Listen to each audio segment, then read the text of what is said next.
अस्सलाम वालेकुम प्यारे बच्चों। तो आज हम पढ़ा रहे हैं यहाँ पर ईवीएस का सबक नंबर 12, मामूली अमराज और घरेलू इलाज। इस सबक को हम आज पढ़ के जानेंगे। तो बताइए तो भला, झील की तस्वीरें गौर से देखिए और तस्वीरों के नीचे दिए हुए सवालों के जवाब लिखिए। अब यहाँ पे अभी तस्वीर देख रहे हो, इसके हाथ में बैंडेज बंधा हुआ है। यहाँ पे डॉक्टर एक बच्ची को चेकअप कर रहे हैं। तो इस लड़के के हाथ पर प्लास्टर किस लिए बांधा गया, हो मतलब क्यों बांधा गया है उसके हाथ पे प्लास्टर? क्या प्लास्टर बांधने का काम घर पर किया जा सकता है? नहीं। इस लड़की को डॉक्टर के पास क्यों लाया गया होगा? उसको चेकअप करा रहे हैं ना।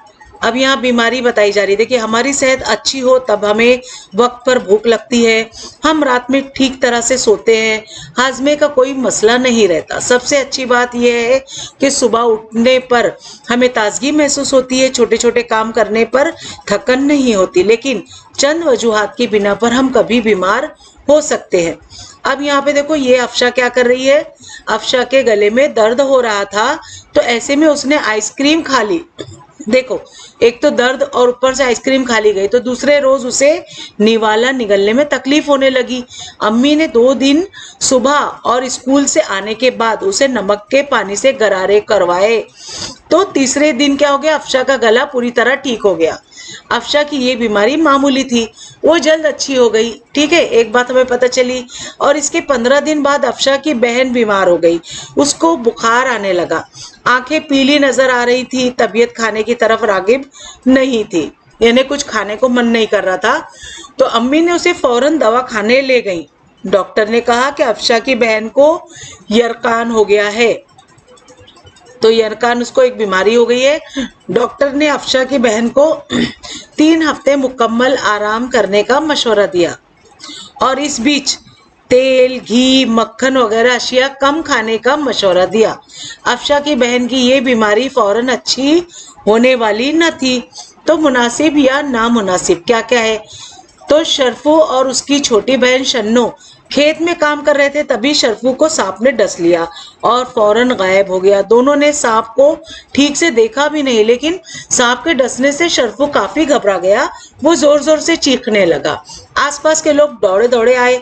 शन्नो कह रही थी कि शर्फू को फौरन तालुका ले जाना चाहिए, सांप के जहर का इंजेक्शन वहां के सरकारी अस्पताल में मिलता है, वो शर्फू को देना जरूरी है। लेकिन शन्नो की बात पर किसी ने ध्यान नहीं दिया।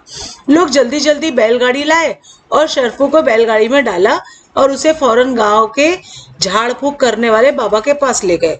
उसने शर्फू को नीम के पत्तों पर लिटा दिया और जहर उतारने का मंत्र पढ़ने लगा। आपका क्या ख्याल है, क्या सांप का जहर मंत्र से जायल हो जाता है? मतलब क्या मंत्र पढ़ने से उसका जहर उतर जाएगा? और इतराफ के लोग जो शर्फू को झाड़ फूक करने वाले बाबा के पास ले गए, ये सही है या गलत? ये बताओ, पहले वहां पे ले जाना चाहिए था या हॉस्पिटल ले जाना चाहिए था? आप शर्फू को झाड़ फूक करने वाले बाबा के पास ले जाते या सरकारी अस्पताल में ले जाते? शर्फू बाद में ठीक हो गया, लेकिन जहर मंत्र की वजह से जायल हो गया, इसलिए वो ठीक हो गया। यह सांप गैर जहरीला था और तारीफ झाड़ फूक वाले की हुई। मतलब यहाँ पे बताया जा रहा है कि जैसे ही उसके पास ले गए लोग झाड़ फूक वाले के पास, तो वो जो था पेशेंट वो ठीक हो गया। तो यहाँ पर ये अंदाजा लगाया जा रहा है कि झाड़ फूक की वजह से वो ठीक हुआ या जहरीला सांप ही नहीं था। तो आप अब बताइए क्या अंदाजा आप लगाएंगे। अब घरेलू इलाज क्या होगा? तो फौरन अच्छी होने वाली बीमारियां हो तो वो घरेलू इलाज से अच्छी हो जाती है। जैसे कि अफशा की अम्मी ने उसे गर्म पानी के गरारे कराए, इसके गले का दर्द 2 दिन में ठीक हो गया। आपको याद है ना जो हमने पहले पढ़ा। घर में तजुर्बेकार बुजुर्ग रहते हैं और कभी कभी ऐसे घरेलू नुस्खे वो बताते हैं कि नज़ला जुकाम हो जाने पर सोते वक्त गर्म पानी की भाप लेते हैं, सीना सेकते हैं, और बुखार आए या बदहजमी हो जाने पर मुसलसल कै हो यानी उल्टी हो तो उसे ऐसे शख्स को खाने के लिए इसरार ना करें। तो जिसे भी उल्टी हो ना, उसे जबरदस्ती खा लो, ये नहीं करना चाहिए। तो ज्यादा से ज्यादा उसे नींबू का ठंडा शरबत दे और दूसरे दिन दही चावल खिलाए। अगर जरा भी आराम लगे ना तो खिलाएं भी तो क्या खिलाना है, दही चावल। किसी को खराश आ जाए या छोटा जख्म हो जाए तो जख्म को साफ पानी से धोएं, उसे खुश्क करें, यानी धो के उसे सुखा ले और उस पर टेक्सचर आयोडीन लगाएं। इस पर साफ कपास लगाकर जख्म बांध कर रखें। कपास यानी कापूस को बांध के रखें। अब बीमारी मामूली भी हो तो इससे लापरवाही कभी ना बरतें। ये जहन में रखिए कि घरेलू इलाज की एक हद होती है। 2 दिन में ठीक ना हो और बीमारी बढ़ने के आसार नजर आए तो डॉक्टर को दिखाना क्या बेहतर होता है। तो डॉक्टर की सलाह के बगैर कोई भी दवा इस्तेमाल करना मुनासिब नहीं है। अब ये तस्वीर आप देखो, ये कैसे देखो जख्म को इस तरह से बांधा जा रहा है और सीने को सेका जा रहा है। तो समाज के लिए तब भी खिदमत अंजाम देने वाले लोग कौन हैं? तो समाज की सेहत की फिक्र करने और बीमारियों का इलाज करने को तब भी खिदमत कहते हैं। बड़े बड़े शहरों में डॉक्टरों के दवाखाने और अस्पताल होते हैं, लेकिन बहुत से शहरों और देही इलाकों में सरकारी इब्तिदाई तब्बी मराकज और सरकारी दवाखाने होते हैं। वहाँ बेहद मुनासिब खर्च पर मरीजों का इलाज किया जाता है। बड़े बड़े शहरों में वहाँ की बल्दिया भी तब्बी इलाज के इस्तेमाल यानी अस्पताल चलाती हैं। अब हमने क्या सीखा? देखो ये सारी चीजें हमने जान ली। तो यहाँ पर अब कुछ सवाल जवाब बताए जा रहे हैं कि कुछ बीमारियां जल्द अच्छी हो जाती हैं, बाज जल्द अच्छी नहीं होती। तो छोटी बीमारियां घरेलू इलाज से ठीक हो सकती है। घर में तजुर्बेकार बुजुर्ग लोगों को ऐसे घरेलू नुस्खे मालूम होते हैं। और नज़ला जुकाम हो तो गर्म पानी की भाप लेते हैं और सीने को सेकते हैं। कहे हो तो नींबू का शरबत देते हैं उल्टी होने पर। हाँ, उसे हमेशा जहन में रखें। झाड़ फूक तंत्र मंत्र से बीमारियां अच्छी नहीं होती। ये भी बच्चों ध्यान रखने की चीज है। अब यहाँ पे देखिए मश्क है, तो हमें मश्क करना है यानी सवाल जवाब भी हल करना है। तो चलिए मैं यहाँ पे सवाल जवाब के पेज पे आ जाती हूँ। तो यहाँ पर देखिए मैंने एक पेन ले लेना है ताकि आपको मैं अंडरलाइन कर करके बताते जाऊंगी। और ये हमने पेन ले लिया रेड कलर। और ये है हमारा सबक नंबर 12, मामूली अमराज और घरेलू इलाज। तो यहाँ पे सवाल जवाब शुरू करते हैं हम। अलिफ में हम देखेंगे क्या करेंगे भला। मुंबई के एक स्कूल में शाहीन 4th जमात में पढ़ती है। एक दिन शाम में स्कूल से घर जाते हुए एक सवारी का धक्का लग कर वो गिर गई और बेहोश हो गई। उसके पैर को बहुत ज्यादा चोट लगी। तो आगे क्या आपको बताना है?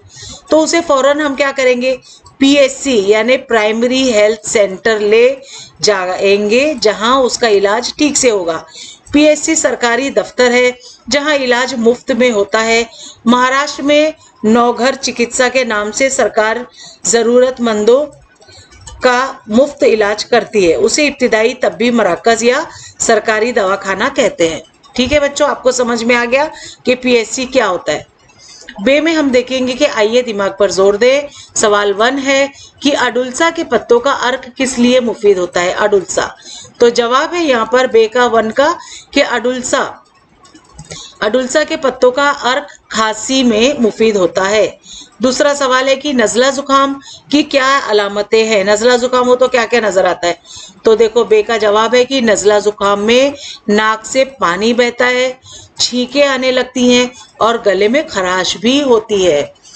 तीसरा सवाल है यहाँ पर बाम किस लिए इस्तेमाल होता है? बाम। तीसरे का जवाब है कि सर्दी जुकाम में नाक, सर और सीने पर बाम लगाने से राहत मिलती है।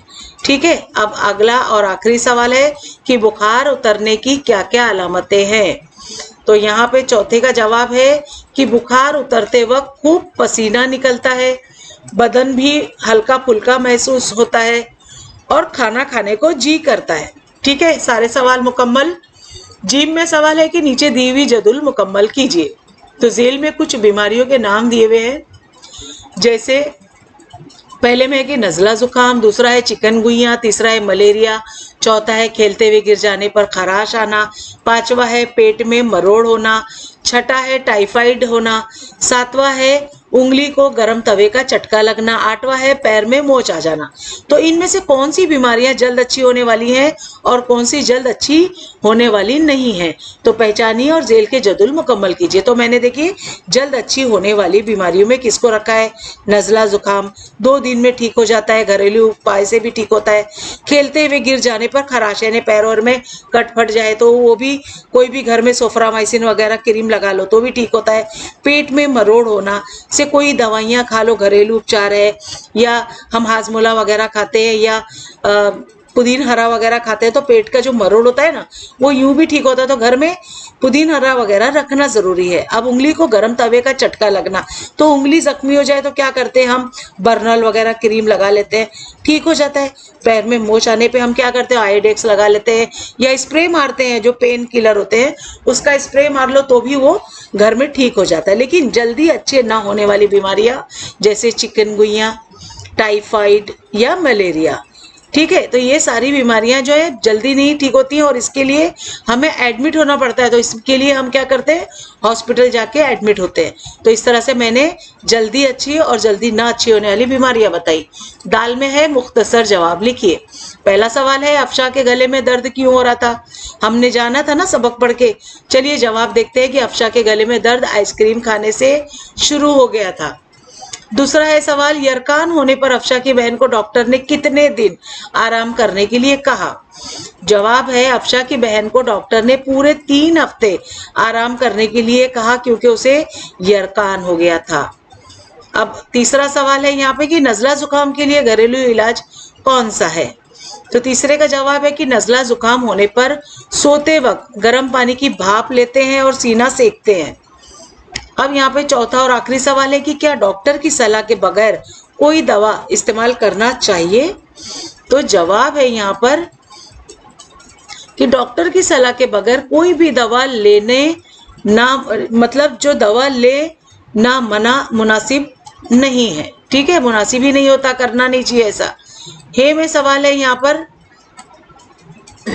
खाली जगह पुर कीजिए। पहला सवाल है कि अफशा की बहन की आंखें डैश नजर आ रही थी, पीली नजर आ रही थी। दूसरा, डैश के काटने की वजह से शरफू काफी परेशान हो गया था, सांप के काटने से। तीसरा सवाल, धोया व जख्म डैश करके इस पर टेक्चर आयोडीन लगाएं, तो खुश करके, हाँ खुश सुखा के लगाएं।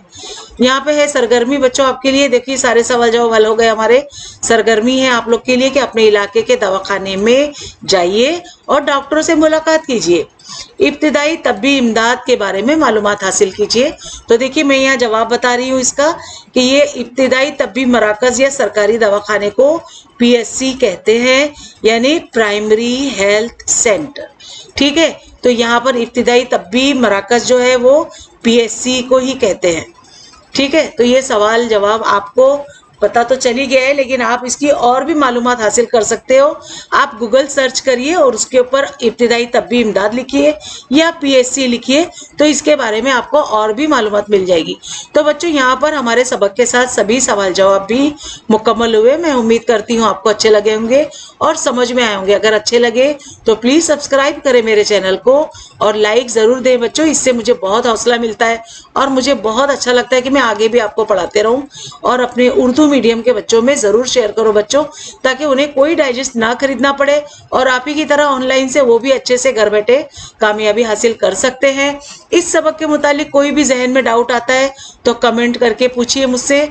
तो मिलते हैं अगले वीडियो में नए लेसन के साथ, तब तक के लिए बाय बाय, टेक केयर, अल्लाह हाफिज़।